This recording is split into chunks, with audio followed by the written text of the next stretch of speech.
There is no aim or a goal or intention of a dissertation. It's a purpose. As a researcher, we talk about the purpose of the study. Now, I realize that you may initially believe that you don't want to use the same word all the time because repeating it too frequently sounds like it's a canned statement. Well, I understand that, but the reality is in research, particularly in dissertation research, a lot of the same phrases and words are used over and over in Chapter 1, Chapter 2, Chapter 3, Chapter 4, and Chapter 5. Part of the reason is that somebody may never read the whole dissertation all the way through. They may only read Chapter 3. They may only read Chapter 5. So you have to articulate the same thing over and over. We want to talk about the purpose. It's always the purpose of your study. So if you're using other terminology, just delete that from your verbiage on how you refer to what the purpose of your study is. And that would be the first good step. And in fact, the purpose statement starts out with the purpose of this study is. And I'll show you several examples. The purpose of research is, at the very basic fundamental level, is to collect some sort of data that you can then take, apply your critical thinking skills or data analysis, and create information. From the data, you have information. That information is then, in the case of your doctoral dissertation, is written in the form of conclusions and implications and recommendations in Chapter 5.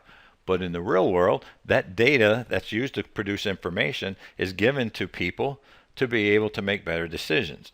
In the case of your doctoral dissertation, the purpose of your research is to collect that data, for you to take that data and synthesize it to create information, and then give it to people, those who are the stakeholders who have the problem or are experienced in the problems that you articulated out of the problem statement, so that they can use your study's findings to make better decisions to help lessen that problem. So don't think about creating some sort of program or verifying something and making the world a whole lot better just because you collected some data. Those are nice things that may come of your work. But a doctoral dissertation, like any research project, is really designed to get data, create some information from that data, and then give it to people so that they can have it in a form that will help them make better decisions. The purpose statement provides the reasoning for the research. It helps the audience who's reading your work to understand what the rationale is for why you're doing your study. What's the reason why? You're doing the study to produce the information so somebody can make a decision. And the reasoning being that you're going to maybe collect data, you're going to do a survey, you're going to do interviews, but you're going to talk about the reasoning for the research in the purpose statement itself. Through the examples I'll share, you'll see how that comes to life. The purpose statement also shares the expected outcomes. The expected outcomes that are connected to the problem statement. You may have written the problem statement first, and now you're working on the purpose statement. At first, you may not see the actual connections between the two of them, but as you build the whole chapter, you'll start to see relationships and interrelationships. So as you look at who you're going to have in your survey population, the survey population that you articulate for the first time really in the purpose statement will be related to those who are the stakeholders in the specific problem of the problem statement that you wrote before this section. And this is where we start to see how the work starts to get connected. What I'm going to do in the final lesson of this program for Chapter 1 is I'm creating a video where you'll see me literally with all the headings on a dry erase board in a classroom, and I'll show you exactly how each section is connected to every other sections in the chapter, because while we may write each section as a standalone item first, then we go back and we make sure all the connections are there as well. And that moves the organization of your chapter from individual sections to connected, interrelated sections that creates a great chapter. The purpose statement for the first time provides for the research method and design. Here you articulate what your research method is and what the design is you'll be applying to that method. Now, for some people early on in their programs, and if they're not really good consumer research, they get these mixed up. What's the difference between a research method and what's the research design? Well, the research method is whether you're going to have a qualitative or quantitative or perhaps a mixed method study. Whereas the research design says that within each method, which design of the many are you going to pick? For example, if you're doing a qualitative study, you may be applying a case study, maybe phenomenological, maybe ontological as the design. If you're doing a quantitative study, you may then have a design perhaps that's of causality or of correlation. And so those are the differences between research method and design. But here is the first time in a doctoral proposal you will state this. Now, I have seen some dissertations where they actually articulate this in the problem statement, at the end of the problem statement. I don't necessarily agree with that because it has nothing to do with the problem statement. But some people like it there, and that's understandable. Check with the university, see if there's any prescribed guidance on where it needs to be the first time, but it should always be in the purpose statement as well. The purpose statement offers how the research design will be applied. So if you're going to do a phenomenological study, how are you going to do that? Are you going to look at the lived experiences of people? Are you going to do open-ended interviews? If you're going to do a quantitative study, are you going to do some sort of Likert type survey? That's what we're looking for is in the research design, how will it be applied?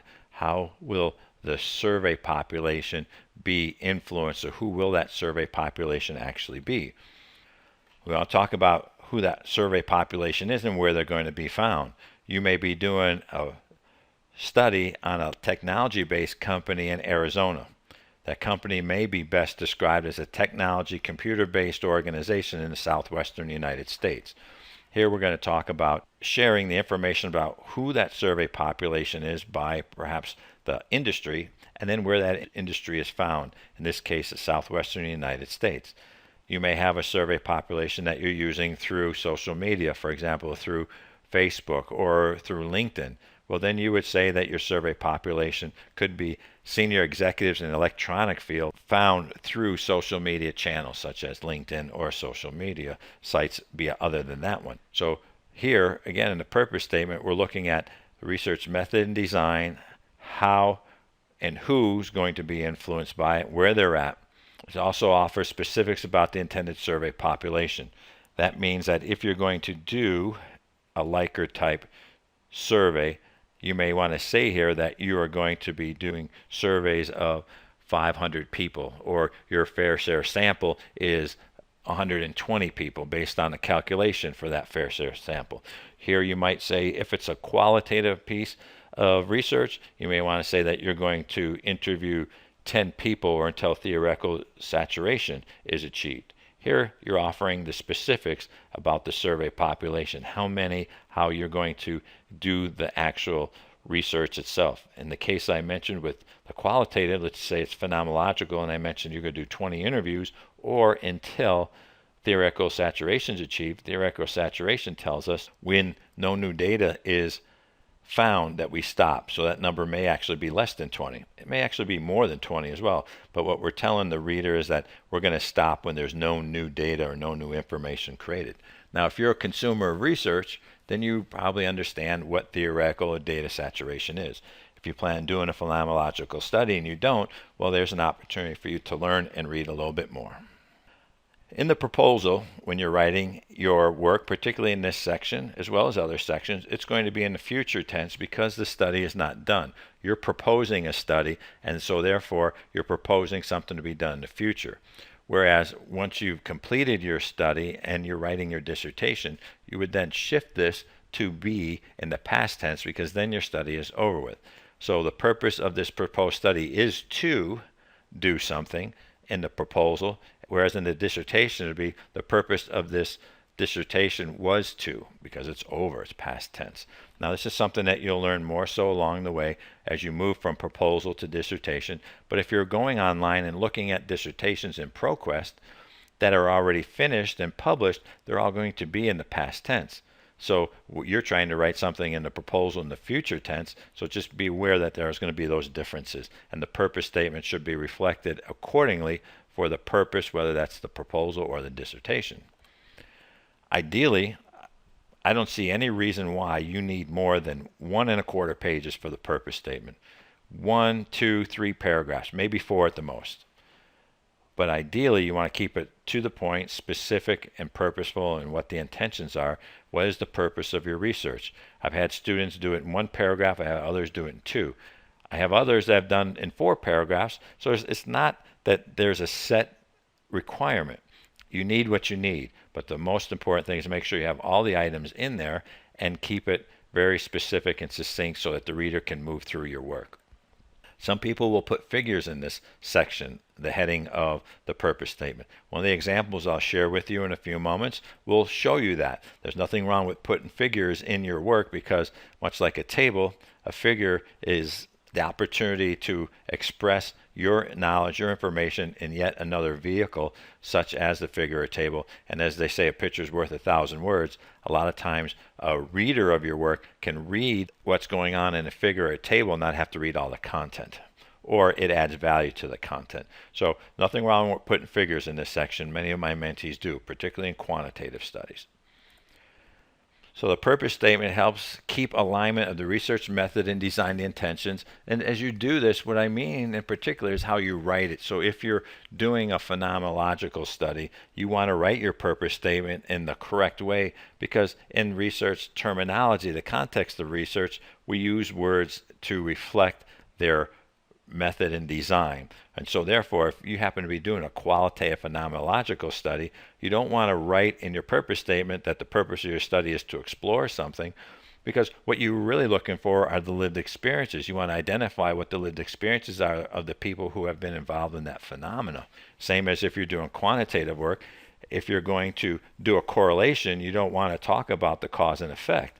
So you want to be sure that when you're writing your correlation purpose statement, that you're writing it to, that your purpose of your quantitative correlation research study is to determine to what extent or to what degree, if any, there's a correlation between the independent variable and the dependent variable.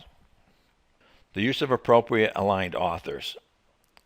Same as with any industry, there are journal, some of the authors, they're the masters. The same thing is in research.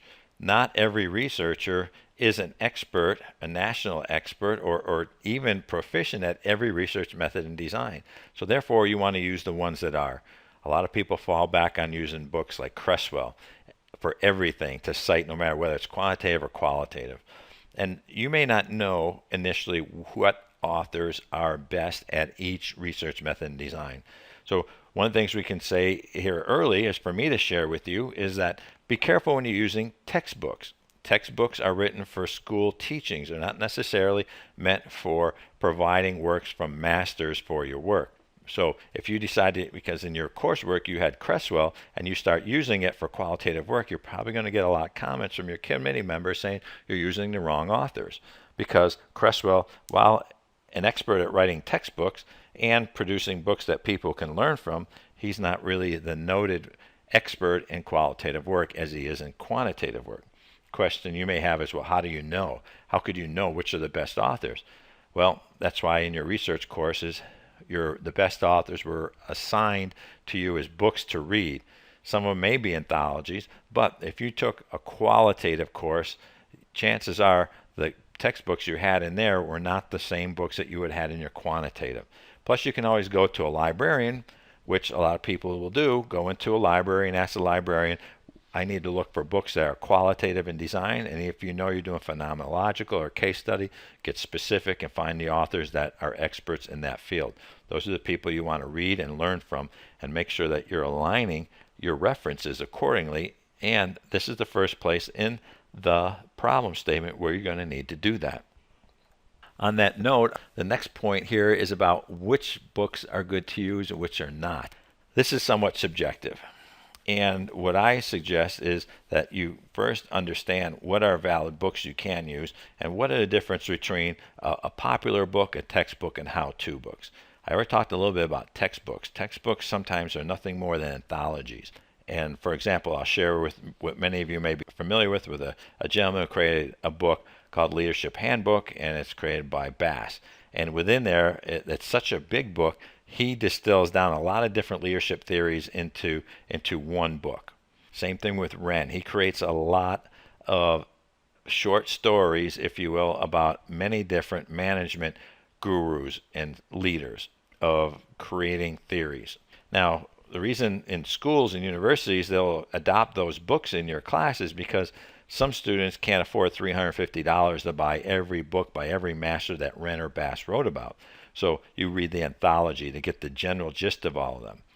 I don't consider those to be valid books to use in a dissertation. They're not dissertation worthy. They're great for learning, but they're not dissertation worthy. If you're writing a book about scientific management, don't tell me what Wren had to do about it or say about Dr. Deming's work. Go get Dr. Deming's book or go get Frederick Taylor's book and cite from there. That's the difference between a student paper and a research study. Popular books are books such as those of, again, people like Stephen Covey, for example. I consider his work to be popular books because what he's done is distilled down complex theories into simple, understandable steps that perhaps a frontline manager can use. We see this also in like Who Moved My Cheese. These are books that are nice fables for a basic understanding for some people, but you wouldn't want to include them in your dissertation because they're not dissertation worthy. Use books that are written by the masters of your theories, and you'll find more insights there. You may find a book by Jack Welch applicable if you're writing about Six Sigma. While his is still a popular book, there may be some essence in his book because he's given you a first-hand of experience on how Six Sigma was applied in his organization. Now, how-to books. How-to books are books such as How to Write a Dissertation. These books are great learning opportunities. They're great vehicles for you to get insights perhaps from somebody who has taken a metaphor, an analogy, and put it to something or said, here, if you do this, you follow this, and you'll be able to do better. There's nothing wrong with learning from those kinds of books. But again, these how-to books are really more so popular books, and they're designed for the authors to first make money and then to also train and educate people. But that doesn't mean that those books are qualified or should be in a doctoral dissertation. Now, I can guarantee you that if you repeat everything I just told you about all these books, the difference between a popular book, a textbook, and a how-to book, there's a lot of faculty who will disagree with what I said, and they'll say, there's nothing wrong with having these types of books in your dissertation. I understand that. And that's where different faculty have different experiences and understandings and have different requirements. And that's why it's important that you understand first what is expected from your university of you as well as then your dissertation chair. So while I have seen many of these books in dissertations, they won't necessarily be in dissertations that I have mentored. And that doesn't make it right or wrong, it just makes it my approach. I'm just sharing with you what works for me and how I have been successful in getting people through with their work to be approved and not coming back. I have seen, and when I was the dean at the University of Phoenix, I would deny dissertations for that specific reason of the depth and breadth of content of the literature was not valid for what we wanted as far as a university. It doesn't mean it was right or wrong, it just means that for me at that point it just wasn't good enough. As you write your purpose statement, remember, communicate as a scholar researcher, not a doctorate student. Not sure where you're at in your program, but I can guarantee you if you're in your second year of your program, you have passed or you're at the point where you need to stop thinking that you're a student and start thinking of yourself as a scholarly researcher. Most of your content courses will start to be provided for you in a manner where you have to do your assignments that are research related. The courses are designed at the year 2 level and even in year 3 levels to help better prepare you to write a dissertation. So therefore you may be doing a little bit more work creating or doing analysis of literature reviews and of articles. You may be proposing a problem statement or research questions in your work. The idea is to prepare you to be that academic researcher. This is a tough choice for many people and they don't know exactly what to do. The point is, as you learn, you'll start writing better as a researcher and just keep asking the questions. Are you communicating like a researcher or are you communicating like a student? The idea of a student is that you come to the university and they feed you. They tell you what you need to know. But at a certain point, you have to shift. You have to shift to be that researcher, that student of life, if you will, who little by little realizes what you don't know, and then you go out and learn it. And so that's part of this writing process too, is to understand how to shift your writing from a student to an academic researcher. Now what I'm going to do is share some examples from my dissertation mentees of purpose statements from their dissertations. I picked out a couple of them which I believe share the information well in a way that will serve you in a manner to help you work on your purpose statement as well. Each of the items that I'm going to share were from dissertations that were approved on the first time. I have a very high success rate of getting my doctoral dissertations students' work approved either at the proposal or at the dissertation on the first pass through. And that's not necessarily because of me. It's because of the students were focused and they were able to follow directions. It's all their work. I give them all the credit. But what I have been able to do is distill down the steps for them to make it easy for them to be able to produce great work that was approved on the first time. So what I'm basically sharing with you are the best of the best dissertations I have from my students that went through the programs with me. Each of the examples I'm going to provide for you to learn from, I gained written consent from them to be able to use their work in this manner to help you learn more about how you can do better. Part of getting your dissertation, you'll find, is about then serving other people and helping other people get through their programs later. Much like for me, when I had people helping me when I was a student, help me to get through my program. They own the copyright on everything I'm going to provide from them. Matter of fact, I'm not going to do anything but cut and paste their work into this program. So it's their work. And I'll allude exactly which author produced which piece of information.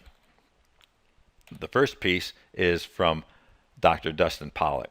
Dr. Dustin Pollock created a dissertation titled The Phenomenological Study, the Influence of Professional Athletes' Unethical Behavior on Amateur Athletes. So what we have here is a title of his dissertation.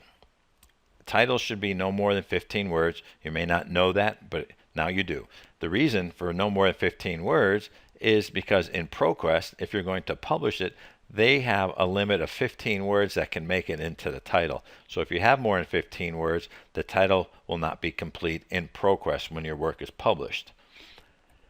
In his work, here we can see an example of a qualitative study. It starts out, the purpose of this qualitative phenomenological study. Remember, as I mentioned in the beginning, it's the research method in design. Notice how it's very simply start out, the purpose of this. It doesn't say the aim, doesn't say the goal, and it's very simple. Just get right to it. The purpose of this qualitative phenomenological study was, remember this is a dissertation, so it's in the past tense, to explore the perceptions and beliefs.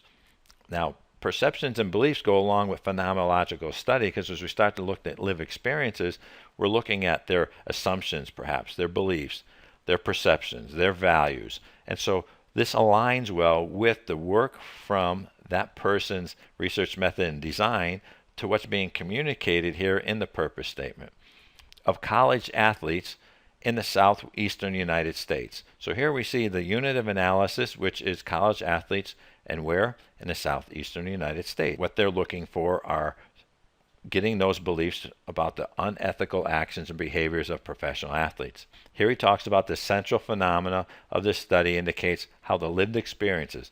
Remember, phenomenological study is about lived experiences. So we see the tie-in here yet again of 14 student athletes. Now, when he wrote his proposal, he said that he was going to interview 20 or until theoretical saturation was achieved. He found that after 14, that interview with the 14th student, nothing more was being produced that was new, so he stopped. So he didn't have to do any more. He may have had to go to 24 perhaps if it took him that long, that many, to get to the point where no new data was being written. Now, this is the essence of a good study, that if you say you're going to do 20 and if by chance you only had 8 and nothing new was being developed, then perhaps your study was not developed well enough. And same thing would happen if it took you 30, maybe it was developed too broad. And so therefore, that would tell us something about the research. As far as I'm concerned, when we're within about 5 or 6 of the number of 20 as the point of departure to stop, then I think that's a good study that suggests that there was enough breadth and depth into the work itself. We can see here he says a qualitative phenomenological research study was chosen to generate an understanding of the phenomena about, in this case, anabolic steroids and performance-enhancing substance abuse. So you can get a sense for what he wanted to do, what he did, if you will, from the research method and design, what he was going to do the interviews to get the identified lived experiences, and it's towards the college athletes in the southeastern United States. As you can see in this paragraph, which is the second of two paragraphs in his purpose statement, you'll see he talks about qualitative research study is produced to take into account events or particular phenomena. Qualitative studies examine thoughts, feelings, values, and distinct perspectives of groups and individuals. Now what he's doing here, he's laying the foundation that helps suggest to the reader why he used a qualitative research method and how it was basically appropriate based on what he provided earlier. This study was intended to discover and describe the perceptions and beliefs.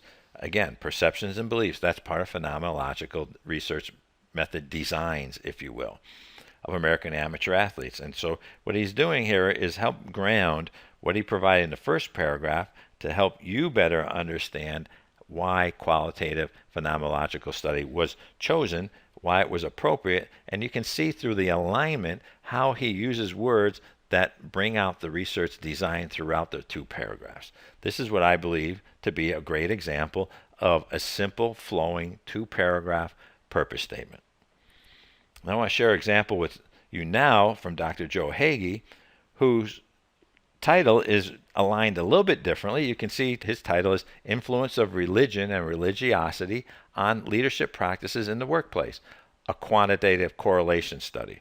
So now we see, instead of having the research method or design in the first part of the title, he has it at the end. I don't have a personal preference. Some people don't even care if that research method and design is in the title. Personally, I do, because it helps the search engine if you were, or when somebody else is going to look for your work, if they were going to put in a quantitative correlation study, it would help the search engine to find it. Plus, you could look at a title of a dissertation if there were several of them and know exactly what the research method and design is. Remember, this is a research study, so why not tell the reader what it is about in the title? I think that's very appropriate, and I have all my mentees do that. It's not required, but I have them do that. Here you can see we're under 15 words, and I think in a very quick glance you have an understanding of what this dissertation is about. Now, his purpose statement is actually 4 paragraphs. I'm only going to share 2 with you, but I want to just describe some key essential points out of each one so you can see the design of the purpose statement. Again, we have the purpose statement beginning just like it did before. In the other one, the purpose of this. In this case, it's a quantitative correlation study. Here we have the research method, which is quantitative, and the research design, which is correlation, was to examine if there is a relationship and to what extent. See, now he's using here words that align well with quantitative research as compared to qualitative, because there is no relationship in qualitative work. And he's showing exactly to what extent between religion and religiosity of organizational leaders and their leadership practices. And so he goes on to say who he's looking for in his study, who were part of the survey population. A correlation design was used for this study and implemented with survey instruments. Now we're starting to see he's talking about how he's going to collect the data through survey instruments. In the other one, because it was a qualitative phenomenological study, he did interviews and he had 14 people. Here he has the survey instrument to collect the data in effort to gain an understanding. So as we can see, we talked about what dissertations are about, is to collect data to create information to get an understanding of what's going on. He talked here about probability sampling. And the other proposal that I talked about in that purpose statement from Dr. Pollack, he talked about how he was going to, in this same case, collect his data with 14 people. Here we see random sampling techniques were used on how he was able to get his data. Now in the next paragraph, it's only one of the other 3 paragraphs, but I wanted to share this with you because he goes on here and talks about the type of survey he used. In the purpose statement, he shared the purpose of what the study was, and now he's sharing with you the purpose. He alluded to doing a survey. He wants to tell you about the survey here that he used Coises and Poisner's Leadership Practices Inventory. Now, one thing to know here is that this inventory is an accepted survey instrument. It's been used for years. It's validated for reliability. And because in this case, 𝐥𝐤𝐬, my student, is a personal friend with Barry Poizner. He was able to use this, but not only that, he had Barry Poizner join us on the dissertation committee. So we had one of the foremost leaders in the world on leadership on this committee. It just so happens that Dr. Barry Poizner was a professor of 𝐥𝐤𝐬's at another university when he was working on his master's degree. So they knew each other from there. So he had the great opportunity here to bring somebody on a committee that perhaps many people cannot do. Maybe that had something to do why he earned the dissertation of the year, because his work was defined so well that it was worthy, of course, of the award. Here we talk about the LPI and how it's been validated for private and public sector organizations. And he goes on to basically say what the validations are and what the information is about this tool. If you were to read just the purpose statement of this study, you would gain an understanding of who was in the population, how that population was surveyed. You would understand that, of course, it's a quantitative correlation design, and you would also have found within that purpose statement the variables in this case for this study itself. So by looking at other people's work, you can find that they are learning vehicles. I would never encourage anybody to go in there and copy anything, but if you were going to do a survey and you're considering using the LPI, you might want to read Dr. 𝐥𝐤𝐬's work, because he'll share with you the theoretical backgrounds. He'll share the literature review that he's done about the LPI, and you may gain a lot of insights on the leadership practices inventory that you would never know otherwise. Now here's an example of how a figure was incorporated into the purpose statement. Here again, this is from Dr. 𝐥𝐤𝐬's work. What he's doing is showing you what the independent variables are and how they're related, if you will, to the dependent variables. By this picture, if you will, or what we call them in the APA figures, it gives you this display of quickly realizing what are the independent variables and what are dependent variables. In a paragraph that preceded this, he talked about what each independent variable was, as well as what the dependent variable is, and how they came to be in the case of the relationships of what he's studying. But I wanted to show you an opportunity on how a figure can be incorporated to add value to your work.